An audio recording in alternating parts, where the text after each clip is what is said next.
নমস্কাৰ, আপুনি চাবলৈ আৰম্ভ কৰিছে SB অসম মিডিয়া। আজি হৈছে 9 জুন আৰু আজি ৰাতিপুৱাৰ কেইবাটাও গুৰুত্বপূৰ্ণ খবৰ আহি পৰিছে আৰু এনেধৰণৰ খবৰসমূহ নিতৌ চাবলৈ চেনেলটো ছাবস্ক্ৰাইব কৰি ভিডিঅ'টোত এটা লাইক কৰি দিব। জনাইছোঁ আজি ৰাতিপুৱাৰ প্ৰথমটো ব্ৰেকিং নিউজ। ধৰ্মেন্দ্ৰ প্ৰধানে পদত্যাগ নকৰা পৰ্যন্ত ক্ষান্ত নকয় CJPৰ প্ৰতিবাদ। CJPৰ এডমিন অভিজিৎ দীপকৰ এই ডাঙৰ ঘোষণা। জনাইছোঁ সমগ্ৰ ৰাজ্যবাসীক এটি ব্ৰেকিং নিউজ ডাঙৰ খবৰ।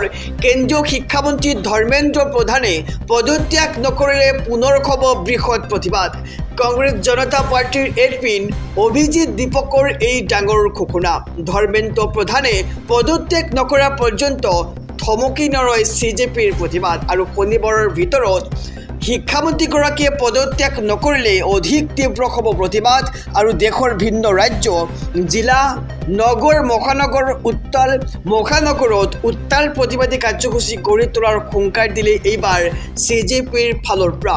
যদি শনিবাৰৰ ভিতৰত পদত্যাগ নকৰে তেন্তে মই নিজেই বহু ৰাজ্য আৰু মহানগৰত প্ৰতিবাদ কৰিম বুলি CJPৰ এডমিনে এনে বিস্ফোৰক মন্তব্য কৰিছে। লগতে বহু ৰাজ্য, মহানগৰ, জিলাসমূহত CJPয়ে শিক্ষামন্ত্ৰীৰ পদত্যাগৰ বাবে কৰিব প্ৰতিবাদ আৰু তেতিয়াও পদত্যাগ নকৰিলে দেশৰ ছাত্ৰ আৰু যুৱ সমাজে দিল্লীত পুনৰ ভয়ংকৰ প্ৰতিবাদ কৰিম বুলি মন্তব্য আৰু নৈতিক দায়িত্ব স্বীকাৰ কৰি শীঘ্ৰেই পদত্যাগ কৰক কেন্দ্ৰীয় শিক্ষামন্ত্ৰী ধৰ্মেন্দ্ৰ প্ৰধানে। আৰু এইগৰাকী শিক্ষামন্ত্ৰীৰ বাবেই আজি 1 কোটিতকৈ অধিক ছাত্ৰ ছাত্ৰীৰ ভৱিষ্যত ধ্বংস হৈছে আৰু দিল্লীৰ যন্তৰ মন্ত্ৰত এইবাৰ CJPৰ প্ৰতিবাদক সমৰ্থন কৰাকৈ সকলোকে জনালে ধন্যবাদ আৰু সকলোৰে সহায় সমৰ্থনৰ বাবে দিল্লীৰ গণতান্ত্ৰিক প্ৰতিবাদ সফল হ'ব। কেন্দ্ৰীয় শিক্ষামন্ত্ৰী ধৰ্মেন্দ্ৰ প্ৰধানে পদত্যাগ নকৰিলে পুনৰ হ'ব বৃহৎ প্ৰতিবাদ আৰু এইবাৰ CJPৰ এডমিনে এনে বিস্ফোৰক মন্তব্য কৰিছে। সমগ্ৰ ৰাজ্যবাসীক জনাইছোঁ আৰু এটি ব্ৰেকিং নিউজ ডাঙৰ খবৰ। ছিংগাপুৰত জুবিন গাৰ্গক হত্যা কৰা হৈছিল। জুবিন গাৰ্গৰ বেমাৰৰ কথা জানিও অৱহেলা কৰা হৈছিল আমাৰ হিয়াৰ আমঠু জুবিন গাৰ্গক আৰু মই প্ৰতিটো কথাই আদালতত স্পষ্টকৈ দাঙি ধৰিছোঁ আৰু এইবাৰ আদালতত সাক্ষ্য দি ওলাই আহি প্ৰতিক্ৰিয়া ব্যক্ত কৰিছে ৰাতুল বৰাই।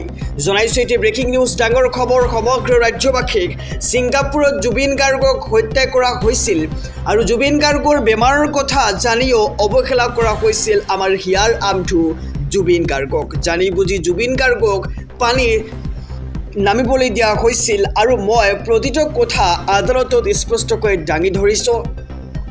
আদালতত জুবিন গাৰ্গৰ বেমাৰৰ কথা উল্লেখ কৰিছোঁ আৰু আদালতত সাক্ষ্য দি এইবাৰ ওলাই আহি প্ৰতিক্ৰিয়া ব্যক্ত কৰিছে ৰাতুল বৰাই। আৰু আদালতৰ ভিতৰত অভিযুক্তৰ অধিবক্তাই খং কৰিছিল আৰু মিছা আৰু আৱেগত এজাহাৰ দিয়া বুলি ক'ব বিচাৰিছিল।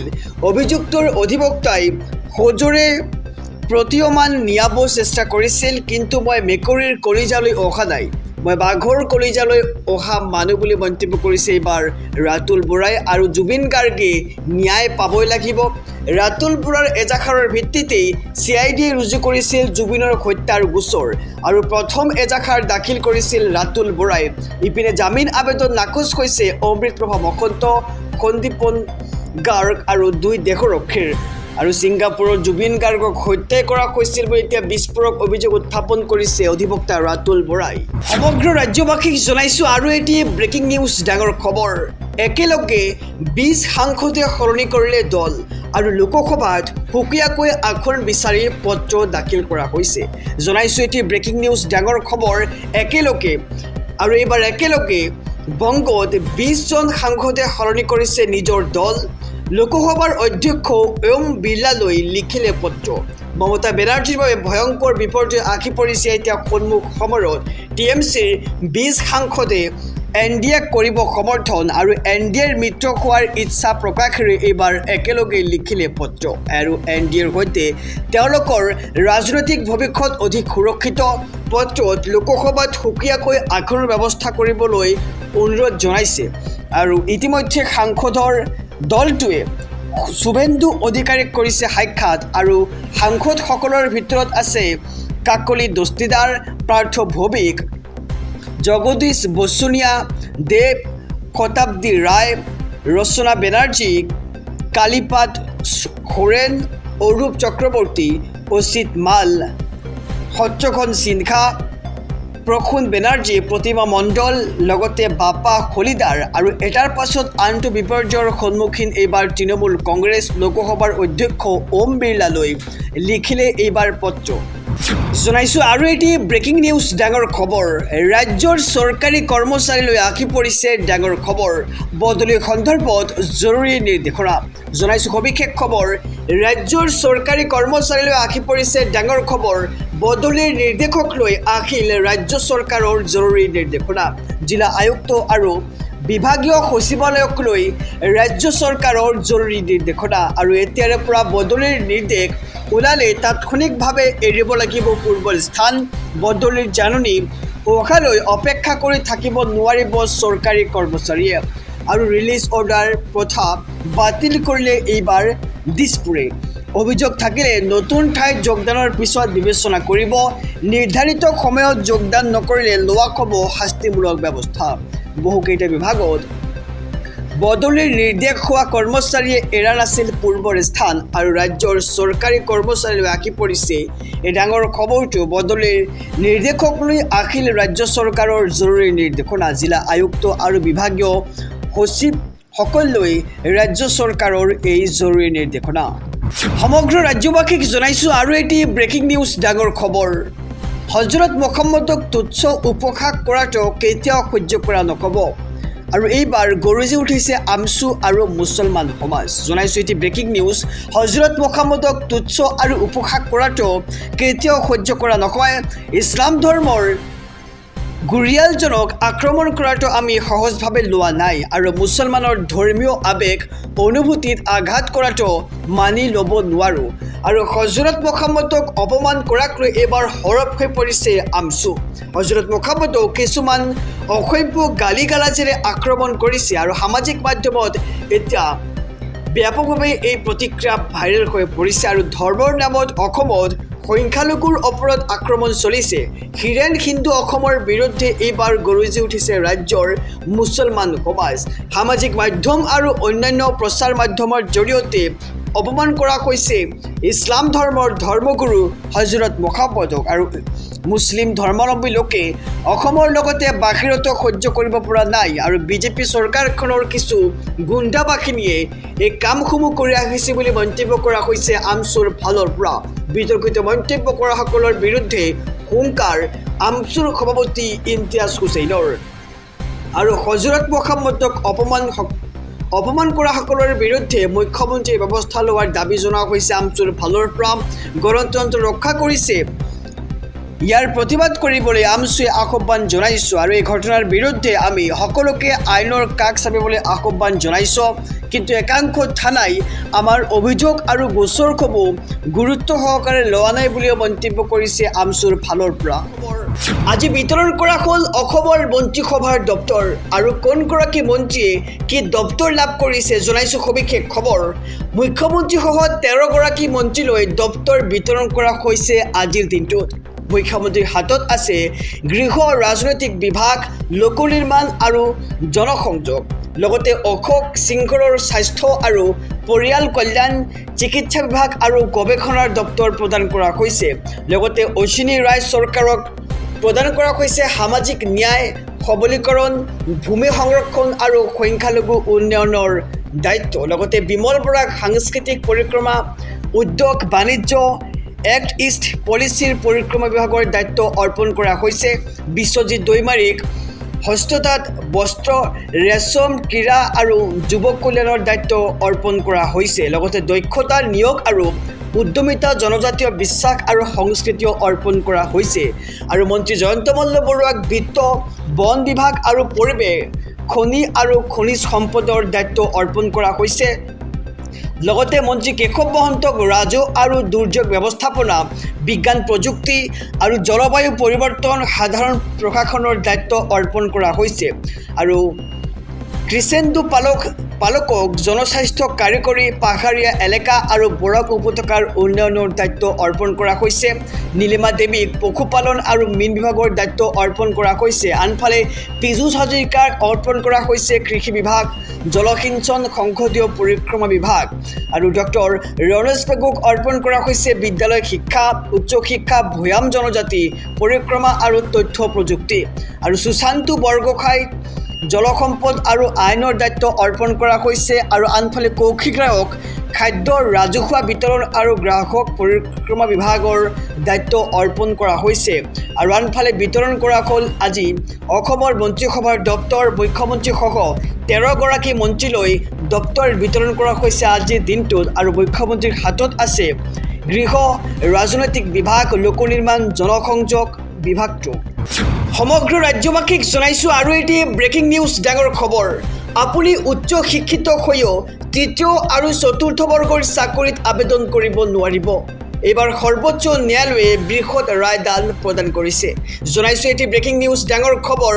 উচ্চ শিক্ষিত প্ৰাৰ্থীয়ে নিম্ন অৰ্হতাৰ পদৰ চাকৰিত আবেদন কৰিব নালাগে। উচ্চ শিক্ষিত প্ৰাৰ্থীক তৃতীয় আৰু চতুৰ্থ বৰ্গৰ চাকৰি দিয়াটো গ্ৰহণযোগ্য নহয়। নিৰ্ধাৰিত অৰ্হতা সম্পন্ন প্ৰাৰ্থীকহে চৰকাৰী চাকৰি প্ৰদান কৰক আৰু দশম শ্ৰেণী উত্তীৰ্ণ প্ৰাৰ্থীৰ চাকৰি উচ্চ শিক্ষিত লোকক দিব নালাগে। যোগ্য প্ৰাৰ্থীক বঞ্চিত কৰি উচ্চ শিক্ষিত লোকক চাকৰি দিব নালাগে আৰু ন্যায়াধীশ হাছানুদ্দিন আমানুল্লাহ আৰু আৰ মহাদেৱন বিচাৰপীঠৰ এই গুৰুত্বপূৰ্ণ ৰায়দান নিৰ্ধাৰিত অৰ্হতা অনুসৰি সকলো যোগ্য প্ৰাৰ্থীৰ বাবে পদ ঘোষণা কৰক বুলি এতিয়া দাবী জনাইছে উচ্চতম ন্যায়ালয়ত আৰু উচ্চ শিক্ষা গ্ৰহণ কৰিব নোৱাৰা প্ৰাৰ্থীক চাকৰিৰ পৰা বঞ্চিত কৰিব নালাগে। শিক্ষিত প্ৰাৰ্থীৰ বাবে নিম্ন অৰ্হতা সম্পন্ন প্ৰাৰ্থী বঞ্চিত হ'ব নালাগে। যোগ্য প্ৰাৰ্থীক চৰকাৰী চাকৰি প্ৰদানক লৈ এইবাৰ সৰ্বোচ্চ ন্যায়ালয়ৰ বৃহৎ ৰায়দান। উচ্চ শিক্ষিত প্ৰাৰ্থীয়ে নিম্ন অৰ্হতাৰ পদৰ চাকৰিত আবেদন কৰিব নালাগে। উচ্চ শিক্ষিত প্ৰাৰ্থীক তৃতীয় আৰু চতুৰ্থ বৰ্গৰ চাকৰি দিয়াটো গ্ৰহণযোগ্য নহয়। সমগ্ৰ ৰাজ্যবাসীক জনাইছোঁ আৰু এটি ব্ৰেকিং নিউজ ডাঙৰ খবৰ। বিদেশত বহি ভাৰতৰ যুৱ প্ৰজন্মক নেগেটিভ ৰাজনীতিত ব্যৱহাৰ কৰিছে আৰু এইবাৰ CJPক সকিউনি বিজেপিৰ ৰাষ্ট্ৰীয় সভাপতি। জনাইছোঁ এটি ব্ৰেকিং নিউজ ডাঙৰ খবৰ। কক্ৰজ জনতা পাৰ্টিক লৈ বিজেপিৰ প্ৰথমটো ডাঙৰ মন্তব্য। বিদেশত বহি ভাৰতৰ যুৱ প্ৰজন্মক নিয়ন্ত্ৰণ কৰিবলৈ দিয়া নহ'ব। নেতিবাচক ৰাজনীতিৰ বাবে ব্যৱহাৰ কৰা হৈছে যুৱ প্ৰজন্মসকলক। ডিজিটেল যুগৰ সুযোগত যুৱ প্ৰজন্মক বিপথে পৰিচালিত কৰিব নোৱাৰিব বুলি মন্তব্য কৰা হৈছে আৰু যুৱ প্ৰজন্মক নেগেটিভ ৰাজনীতিৰ দিশে লৈ যোৱাসকলক সকীয়াই দিছে বুলি মন্তব্য বিজেপিৰ ৰাষ্ট্ৰীয় সভাপতিগৰাকীৰ। আনফালে নেতিবাচক নহয় ইতিবাচক ৰাজনীতি কৰিব ভাৰতৰ যুৱ প্ৰজন্মই এনে মন্তব্য কৰা হৈছে। গণতান্ত্ৰিক মৰ্যাদা ভংগ কৰিবলৈ দিয়া নহ'ব। নৱপ্ৰজন্মক উচতনি দিয়া বন্ধ কৰক আৰু অনুশাসনৰ জৰিয়তে ৰাষ্ট্ৰ নিৰ্মাণৰ বাবে কাম কৰিব যুৱ প্ৰজন্মই। CJPৰ প্ৰতিবাদৰ প্ৰত্যুত্তৰ দি এইবাৰ বিস্ফোৰণ নীতিন নবীনৰ। যন্তৰ মন্তৰত CJPৰ প্ৰতিবাদৰ পিছতে এইবাৰ সতৰ্কবাণী নীতিন নবীনৰ। কংগ্ৰেছ জনতা পাৰ্টিক লৈ এইবাৰ বিজেপিৰ প্ৰথমটো ডাঙৰ মন্তব্য আহি পৰিছে। সমগ্ৰ ৰাজ্যবাসীক জনাইছোঁ আৰু এটি ব্ৰেকিং নিউজ ডাঙৰ খবৰ। ফাষ্টেগ আদালতত আৰম্ভ জুবিন হত্যাৰ বিচাৰ প্ৰক্ৰিয়া। আজি 4 অভিযুক্তৰ জামিনৰ ৰায়দান। জনাইছোঁ ব্ৰেকিং নিউজ ডাঙৰ খবৰ। জুবিন হত্যা গোচৰৰ আজি গুৰুত্বপূৰ্ণ দিন। আজিৰ পৰা আৰম্ভ বিশেষ ফাষ্টেগ আদালতত জুবিন হত্যাৰ বিচাৰ প্ৰক্ৰিয়া। প্ৰথম দিনাই আদালতে তলব কৰিছে 4জন সাক্ষীক আৰু আদালতত উপস্থিত মৰিগাঁৱৰ তদানীন্তন SP হেমন্ত কুমাৰ দাস আৰু জুবিন হত্যাৰ প্ৰথম এজাহাৰকাৰী অধিবক্তা ৰাতুল বৰা উপস্থিত হৈছেহি আৰু মৰিগাঁও সদৰৰ OC প্ৰণৱ শইকীয়া, SI ভাস্কৰ বৰ্মন হাজিৰ হৈছে আদালতত আৰু আনফালে পুৱাই আদালতত উপস্থিত হৈছে জুবিন গাৰ্গৰ মৰমৰ পত্নী গৰিমা শইকীয়া গাৰ্গ আৰু আজি 4 অভিযুক্তৰ জামিন সন্দৰ্ভতো ৰায় দিব আদালতে। অমৃতপ্ৰভা মহন্ত, সন্দীপন গাৰ্গ আৰু 2 দেশৰক্ষীৰ জামিনৰ ৰায় দিব আদালতে। জুবিন হত্যা গোচৰৰ আজি গুৰুত্বপূৰ্ণ দিন। আজিৰ পৰা আৰম্ভ বিশেষ ফাষ্টেগ আদালতত জুবিন হত্যাৰ বিচাৰ প্ৰক্ৰিয়া আৰু প্ৰথম দিনাই আদালতে তলব কৰিছে 4জন সাক্ষীক। সমগ্ৰ ৰাজ্যবাসীক জনাইছোঁ আৰু এটি ব্ৰেকিং নিউজ ডাঙৰ খবৰ। জুন মাহৰ পৰাই বৃদ্ধি হ'ব বিদ্যুতৰ মাচুল। 215 কোটিৰো অধিক ধাৰ আছে APDCLৰ আৰু চলিত মাহৰ পৰাই দাম বৃদ্ধিৰ সম্ভাৱনা বিদ্যুতৰ। উৎকট গৰমৰ মাজতে বিদ্যুতৰ গ্ৰাহকৰ বাবে আহি পৰিছে এই বিশেষ খবৰ। জনাইছোঁ এটি ব্ৰেকিং নিউজ ডাঙৰ খবৰ। উৎকট গৰমৰ মাজতে বিদ্যুতৰ গ্ৰাহকৰ বাবে আহি পৰিছে ডাঙৰ খবৰ। চলিত মাহৰ পৰাই দাম বৃদ্ধিৰ সম্ভাৱনা বিদ্যুতৰ আৰু প্ৰতি ইউনিটত 16ৰ পৰা 28 পইচালৈ বৃদ্ধিৰ সম্ভাৱনা আৰু ধাৰ পৰিশোধ কৰিবলৈ গ্ৰাহকৰ পৰা ধন সংগ্ৰহৰ সম্ভাৱনা। 215 কোটিৰো অধিক ধাৰ আছে APDCLৰ আৰু 10 মাহৰ ভিতৰতে গ্ৰাহকৰ পৰা আদায় কৰিব কোটি কোটি টকা। আৰু FPPPৰ নামত কোম্পানীসমূহক 215 কোটি দিবলৈ আছে APDCLে আৰু FPPPৰ নামত কোম্পানীসমূহক 215 কোটি টকা দিবলৈ আছে APDCLৰ আৰু 2 মাহৰ ভিতৰতে এই ধন গ্ৰাহকৰ পৰা সংগ্ৰহ কৰিবলৈ বিচাৰিছিল APDCLে, কিন্তু এই ধন আদায়ত বাধা প্ৰদান বিদ্যুৎ নিয়ামক আয়োগৰ। আৰু উৎকট গৰমৰ মাজতে এইবাৰ বিদ্যুতৰ গ্ৰাহকৰ বাবে আহি পৰিছে এটি বিশেষ খবৰ, জৰুৰী খবৰ। চলিত মাহৰ পৰাই দাম বৃদ্ধিৰ সম্ভাৱনা বিদ্যুতৰ আৰু প্ৰতি ইউনিটত 16ৰ পৰা 28 পইচালৈ বৃদ্ধি বিদ্যুতৰ। সমগ্ৰ ৰাজ্যবাসীক জনাইছোঁ আৰু এটি ব্ৰেকিং নিউজ ডাঙৰ খবৰ। ৰন্ধন গেছক লৈ চিন্তাৰ কাৰণ নাই, মানি চলক 7টা চৰকাৰী নিয়ম। আৰু ৰন্ধন গেছৰ সংকটৰ মাজতে আহি গ'ল ভাল খবৰ। কেতিয়াও কৰ্তন কৰা নহয় আপোনাৰ LPG গেছৰ কানেকশ্যন আৰু ৰন্ধন গেছৰ চিলিণ্ডাৰক লৈ 7টাকৈ নিয়ম জাৰি কৰা হৈছে চৰকাৰৰ ফালৰ পৰা। জনাইছোঁ এটি ব্ৰেকিং নিউজ ডাঙৰ খবৰ।